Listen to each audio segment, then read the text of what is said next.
Tonight, we're learning Sacramento is leading the surge in ghost guns.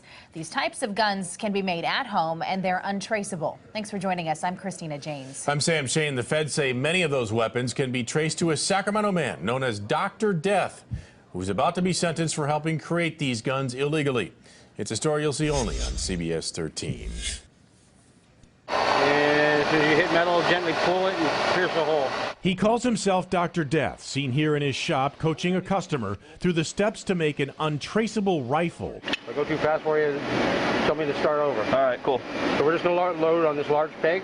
Daniel Crownshield's shop in Sacramento was so busy, customers sometimes lined up at the door, according to the undercover agent, who secretly filmed himself making 4 rifles. Are you building a personal army or what? Absolutely. Isn't that what we're here for? Come on. The law allows a hobbyist to make and own unregistered firearms, but not to sell the guns. Dr. Death was advertising his shop as a place where people could make a gun in 20 minutes by pressing a few buttons on a computerized machine with plenty of help from Dr. Death, who ATF agents say is a felon who cannot legally pass a background check to buy a gun. He did create sort of a fiction of them being the manufacturer. Graham Barlow is in charge of the ATF Sacramento office. He says with cash payments, no questions asked, no background check, no serial number, and no registration, the guns that left this machine shop vanished from the legal record.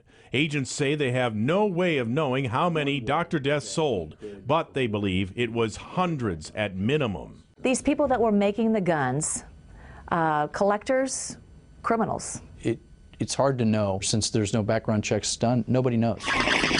A ghost gun in the hands of bank robbers, fired round after round out of the window of a getaway car pursued by police. In Stockton 2 years ago, one woman hostage died in that shootout, as did the felon, who had gotten his hands on an AK-47 type ghost gun he could not legally purchase.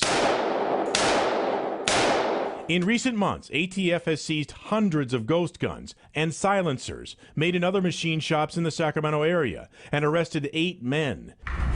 In April, Dr. Death entered a guilty plea to unlawfully manufacturing and dealing in firearms. He will be sentenced in June. One law enforcement official says ghost guns are the next frontier of illegal firearm trafficking. Now, a bill requiring all ghost guns to be registered with a state serial number is now making its way through the Capitol.